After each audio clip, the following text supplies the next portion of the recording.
Abay magaling na nga muling maglaro itong si Jordan Poole nang dahil sa ginagawa niyang ito lately. Well, alam nyo ba mga idol, si JP nag-average lamang ng 16 points per game this season. Pero this past 3 games ay mukhang meron siyang nahanap na recipe for success. At alam nyo ba, this past 3 games ay nag-average na siya ng 24 points per game, 4.7 assists at 2 rebounds per game. And well mga idol, simple lang naman ang ginawa ni Jordan Poole na adjustment sa kanyang paglalaro offensively. Kaya naman medyo gumaganda na ang takbo ng kanyang offense this past 3 games nga.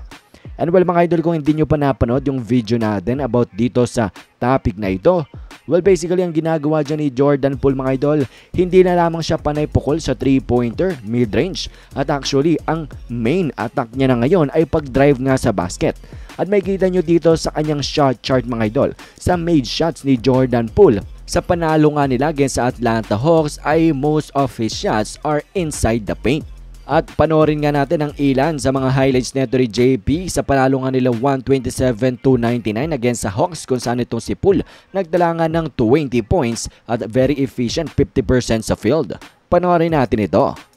Well, sa unang play nga mga idol, actually ito'y isang set play kung saan itong si Kuzma, kunwari siya ang tatakbo sa 3-point line pero fake lang yan dahil si JP talaga.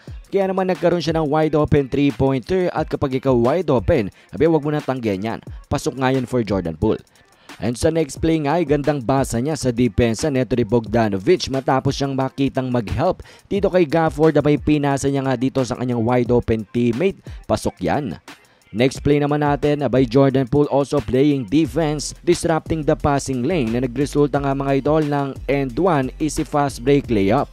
At ito nga ang isang magandang example ng binagong opensa ni Jordan Poole. Usually pupukol niya ng 3-pointer na ito mga idol, pero dito ay naging patient nga siya. He waits sa opening ng depensa and when he saw it, abay nirekta niya lamang yan mga idol. Easy layup ang kanyang kinuha kaysa nga tumira ng low percentage shot sa labas.